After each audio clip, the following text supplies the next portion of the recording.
ఈ వీడియో కనుక నచ్చితే ఖచ్చితంగా లైక్ చేయండి. ఎపిసోడ్‌లోకి వెళ్తే ఉషా ఏమో చావడానికి కొండపైకి వెళ్తుంది. ఇక ఉషా ఇలా అనుకుంటూ ఉంటుంది మనసులో, తాతయ్య చావడం తప్పని నాకు తెలుసు తాతయ్య. కానీ నువ్వు ఎప్పుడైతే ఈ లోకంలో లేకుండా పోయావో నాకు సగం ధైర్యం చచ్చిపోయింది. కానీ అప్పుడు నా జీవితంలో చందు ఉండేవాడు. చందు ఉన్నాడు కదా అన్న ధైర్యం ఉండేది. ఇప్పుడు చందుకు కూడా నేను అవసరం లేదు. తనకు కూడా వేరే పెళ్లి చూస్తున్నారు, మ్యాచ్ చూస్తున్నారు. తను కూడా నన్ను వదిలించుకోవాలని చూస్తున్నాడు. ఎందుకు నన్ను కాదంటున్నాడో నాకైతే అర్థం కావట్లేదు. ఇక నేను ఇక్కడ ఉండి బ్రతికి ఉపయోగం లేదనిపిస్తుంది తాతయ్య. నేను చనిపోయి నీ దగ్గరికి వచ్చేస్తాను తాతయ్య. అప్పుడు అక్కడ మనిద్దరం కలిసి ఉండొచ్చు. ఇక్కడ నేను ఒక్కదాని పోరాడలేకపోతున్నాను తాతయ్య. జీవితంలో అలసిపోయాను. నేను ఎవరికీ అవసరం లేదు. అందుకే చావాలనుకుంటున్నాను.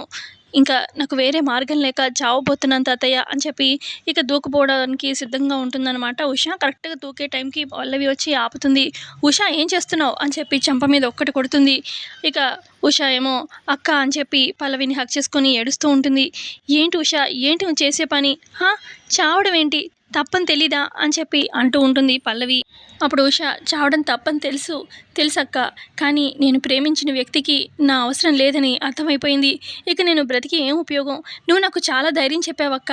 ఖచ్చితంగా నేను ప్రేమించిన వ్యక్తిలో మార్పు వస్తుంది అని ఎదురు చూశాను. కానీ నాకు అర్థమైపోయింది. ఇక అతనికి నేను అవసరం లేదు. నా అవసరం అతనికి లేదని అర్థమైపోయింది. ఇక నేను బ్రతికి ఏంటి అవసరం లేదు కదా అని చెప్పి ఇక నేనక్కడ ఉన్నా నాకు అనిపించలేదు. ఇక అందులో కూడా నేనక్కడ ఉండే కొద్దీ నా వల్ల నీకు అప్పుడప్పుడు కూడా తిట్లు పడుతున్నాయి. ఇక నా లవర్‌కి కూడా నేను అవసరం లేదు. ఇక నా వల్ల ఉపయోగమే లేదు అని చెప్పి ఇక బాధతో చనిపోదాం అనుకున్నానక్క అని చెప్పి అనగానే, ఎవరు నీ లవరు? చందుయేగా అని చెప్పి అంటుందనమాట పల్లవి. అదేంటక్క నీకు తెలుసా అని చెప్పి అనగానే, నీ రూమ్‌లో ఫోటో చూశాను చందుతో నువ్వు ఉన్నది. చందు నీ లవరని ముందే ఎందుకు చెప్పలేదు ఉషా? ఎన్ని సార్లు అడిగాము? నీకు న్యాయం చేస్తామని చెప్పాం కదా! ఎందుకని? మా కుటుంబం మొత్తం అడిగామే. ఆఖరికి చరణ్ కూడా అడిగాడు కదా!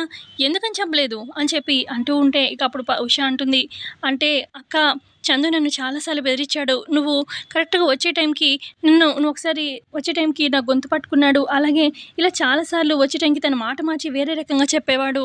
ఇంకా ఆ రకంగా నేను ఎవరి ముందు బయట పెట్టలేకపోయాను. ఇక నేను చెప్పినా కూడా నా వల్ల నీకు తిట్లే కదా అక్క. కానీ నువ్వు నన్ను తీసుకొచ్చి పెట్టావు. నేనెవరో నీకు తెలియకుండా కూడా నువ్వు నన్ను ఇంట్లో ఆశ్రయం ఇచ్చావు. అక్కడికొచ్చాక తెలిసింది ఇది చందు వాళ్ళ ఇల్లని. కానీ నేను ఎవరో తెలియకుండానే నన్ను ఇంట్లో పెట్టావు. నేను కనీసం నీకు చెప్పాలి ఎక్కడికి వెళ్తున్నాను, నేను చావబోతున్నాను అన్న విషయం నీకు తెలియాలి కదా అన్నట్టుగా లెటర్ రాశాను. లేదంటే లెటర్ రాసేదాన్నే కాదు. కానీ నేను చందు విషయం చెప్పాలనుకున్నాను కానక్క. కానీ నా వల్ల నీకెందుకు ఇబ్బంది అనుకున్నాను అనగానే, సరే నాకు చెప్పలేదు, కనీసం చరణ్‌కైనా చెప్పొచ్చు కదా అనగానే, ఎలా చెప్తానక్క? నీకు ఆ ఇంట్లో ఎప్పుడెప్పుడు నిన్నింట్లో నుంచి పంపించేద్దామని అందరూ చూస్తున్నారు. ఇటు చరణ్ చూసినా కూడా చరణ్‌కి తమ్ముడేగా చందు. చందుకేగా సపోర్ట్ చేస్తాడు చరణ్ అని చెప్పి అంటూ ఉంటుంది ఉష. అయ్యో! చాలా తప్పుగా అర్థం చేసుకున్నావు. చరణ్ ఎటువైపు కరెక్ట్ ఉంటే అటే ఉంటాడు. తన రిలేషన్స్‌కి ఏమీ వాల్యూ అని కాదు. ఎటు ఒప్పుంటే అటే తను ఓటు ఉంటుంది. నువ్వు ఒక్కసారి తనకి జరిగిందంతా చెప్పు. తను ఖచ్చితంగా నీకు సపోర్ట్ చేస్తాడు అని చెప్పి అనగానే, కానీ అక్క నేను అక్కడ మళ్ళీ ఆ ఇంటికి రాలేను. మీ అత్తగారే నన్ను ఇంట్లో నుంచి వెళ్ళిపోమన్నారు. రాత్రి గట్టిగా వార్నింగ్ ఇచ్చారు అనగానే, మా అత్తయ్య గారు అక్షిత నిన్ను ఎప్పుడెప్పుడు ఇంట్లో నుంచి పంపించేయాలని చాలా గట్టిగా ప్లాన్ చేసి మొత్తం నిన్ను బెదిరించి బయటికైతే పంపించారు.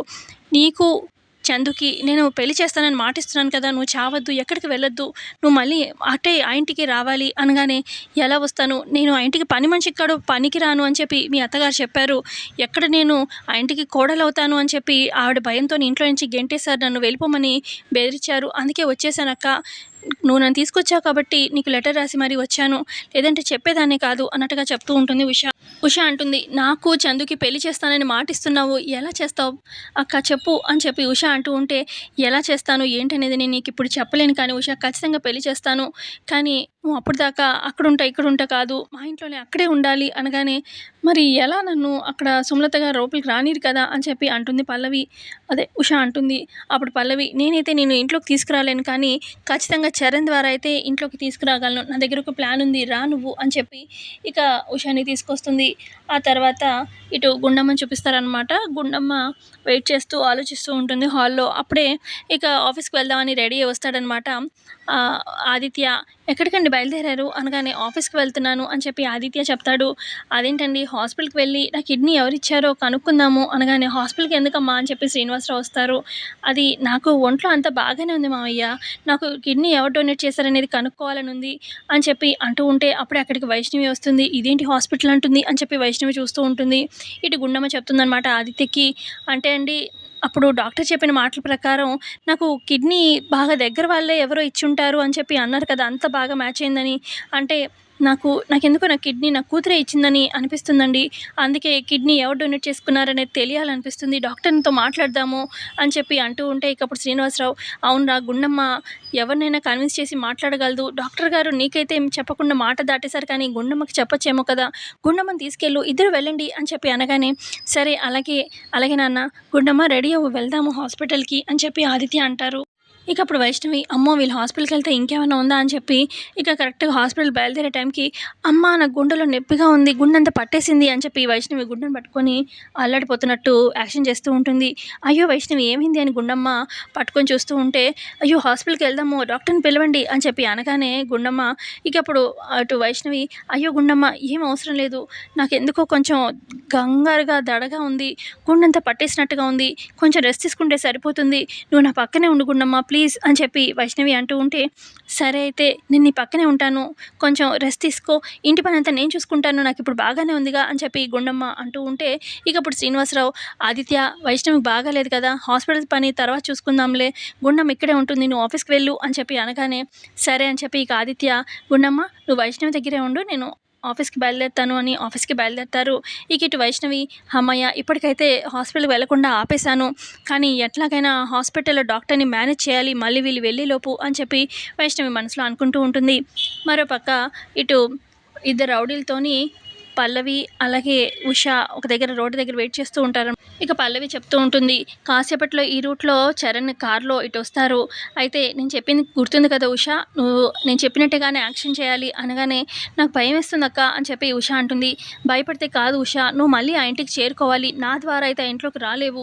చరణ్ చెప్తే ఖచ్చితంగా ఆ ఇంట్లో ఇంక ఎవ్వరు మారు మాట్లాడకుండా ఖచ్చితంగా చరణ్ మాటకి నిన్ను ఆ ఇంట్లో ఉంచుకుంటారు. అత్తయ్య గారేనో అక్షిత ఏం చెప్పినా ఇక పప్పులు ఉడకవు వాళ్ళవి. చరణ్ చెప్తే అలా ఉంటుంది. ఎలాగైనా నేను చెప్పినట్టు చెయ్యి. చరణ్ తీసుకెళ్తాడు నిన్ను ఆ ఇంటికి అని చెప్పి చెప్తూ ఉంటుంది. ఇక రౌడీలు కూడా నేను చెప్పింది గుర్తుంది కదా! ఎట్టి పరిస్థితిలో మా ఆయనకి మాత్రం దొరక్కండి. దొరికారో ప్లాన్ అంతా ఫ్లాప్ అయిపోతుంది అని చెప్పి పల్లవి అనగానే, మేము చూసుకుంటాం మేడం మీరు చెప్పినట్టే చేస్తాము అని చెప్పి అంటూ ఉంటారు ఈ రౌడీలు కూడా. ఇక ఈలోపు కారులో అటువైపుగా రూట్‌లో వస్తూ ఉంటాడనమాట చరణ్. అదిగో మా వారొస్తున్నారు. చెప్పాను కదా! గుర్తుంది కదా! ఉష పరిగెత్తు. మీరు కూడా పరిగెత్తండి అని చెప్పి చాటుగా పల్లవి అబ్జర్వ్ చేస్తూ ఉంటుంది. ఇక కరెక్ట్‌గా చరణ్ గమనిస్తాడనమాట. ఇదేంటి ఉష పరిగెత్తుకుంటూ వస్తుంది. ఏమైంది అని చెప్పి చూస్తూ ఉంటాడనమాట. కారు ఆపుతూ ఉంటాడు. అప్పుడే ఇక కార్‌ని గుద్దుకొని ఆగుతుందనమాట ఉష. ఇక రౌడీలేమో ఉషని లాక్కెళ్తూ ఉంటే ఇక చరణ్ వచ్చి ఫైట్ చేస్తాడనమాట. ఇద్దరు రౌడీలు కొడతాడు. ఇక కొట్టేసరికి రౌడీలు అమ్మో! పారిపోదాం రా అని చెప్పి మొత్తం కాసేపు ఫైట్ చేసి పారిపోతారు రౌడీలు. ఎవరమ్మా ఉష అసలు నువ్వు బయటికెందుకొచ్చావు? ఈ రౌడీలేంటి అనగానే, తెలీదండి. వీళ్ళు నేను బయటికి కావాలని రాలేదు. అంటే లాస్ట్ నైట్ ఏమైందంటే మీ అమ్మగారు నన్ను ఇంట్లో ఉండనివ్వలేదు. రేపు తెల్లారేసరికి ఇంట్లో ఉండకూడదు వెళ్ళిపో అని చెప్పి నన్ను గట్టిగా వార్నింగ్ ఇచ్చారు. అంటే మా అమ్మ ఎందుకు అలా చేస్తుంది అని చెప్పి చరణ్ అంటాడు. ఏమో అండి మీ అమ్మగారు స్వతహా మంచి వాళ్ళే అయ్యుండొచ్చు. కానీ ఎక్కిచ్చే వాళ్ళు ఉంటారు కదా! పైగా నన్ను పల్లవి అక్క తీసుకొచ్చింది. అందుకే నన్ను ఇంట్లో ఉండనివ్వలేదు. వెళ్ళిపోమన్నారు మీ అమ్మగారు. అందుకే ఇలా బయటకొచ్చాను. వీళ్ళెవరో రౌడీలు వెంట పడుతున్నారు అని చెప్పి అలా ఉష చెప్తూ ఉంటే, సరే అయితే నేను మా అమ్మకి చెప్తాను. నువ్వు బయట ఉండడం సేఫ్ కాదు అనగానే, నేను మళ్ళీ ఆ ఇంటికి రానండి. మీ అమ్మగారు ఊరుకోరు అనగానే, మరి మా ఇంటికి కాకుండా ఇంకెక్కడ ఉంటావు? లేదు నువ్వు మా ఇంటికే రా. అక్కడే సేఫ్ నీకు. ఈ రౌడీలు ఎవరో నిన్ను కిడ్నాప్ చేయబోయారు. ఇక్కడ నీకు సేఫ్టీ లేదు.